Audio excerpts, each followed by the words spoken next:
انا ده شكلي، ده شكل ريهام سعيد. عايز تشوف التشويه اهو، الخياطة اهي، الخط اللي من هنا لهنا، طبعا خط من هنا لهنا زي الشيطان. الخياطة اللي من هنا لهنا دي جرم.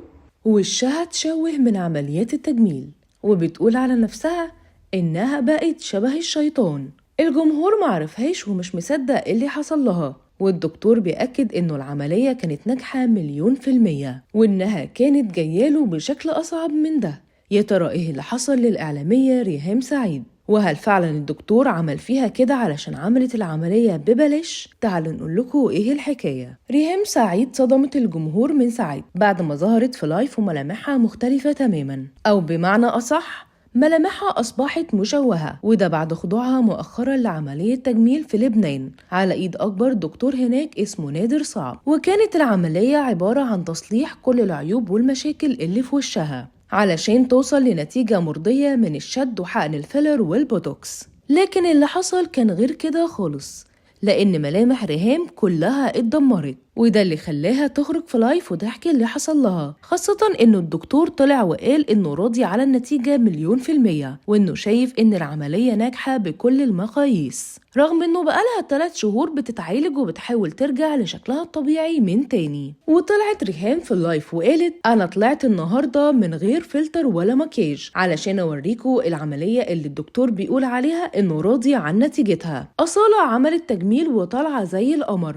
وغيرها من الفنانات وما أعلنوش وعارفين إنهم هم بس أصغر. هل ده شكلي؟ هل الطبيب ده مغيرش هويتي؟ أنا علشان أخرج من مطار بيروت احتجت وثيقة تثبت إني أنا اللي في الباسبور، لأنه غير شكلي دي أكبر جريمة إنك تخليني أبص في المراية ومعرفش نفسي.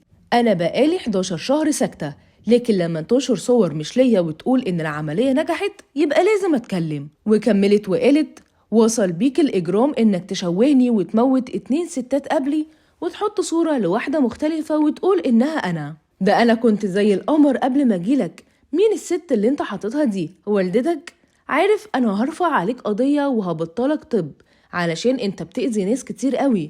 انت تبعد حاجة عن إنك تكون دكتور، انت وقعت غلط خالص.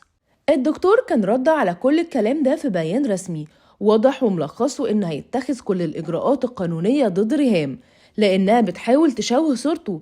لكن في مفاجأة اتكشفت بعد بيانه بساعات، لما قالت مصادر صحفية لبنانية إن العمليات اللي ريهام عملتها دي أصلا كلها ببلاش، وهي اللي كانت مصرة على اختيارها رغم رفض الدكتور لحاجات كتير.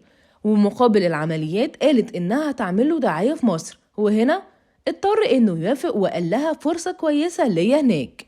تفتكروا مين اللي معاه الحق، الدكتور ولا ريهام؟ وهل ممكن يكون ما عملش فعلا أفضل ما عنده علشان العمليات كانت ببلاش؟ شاركونا رأيكم في الكومنتات.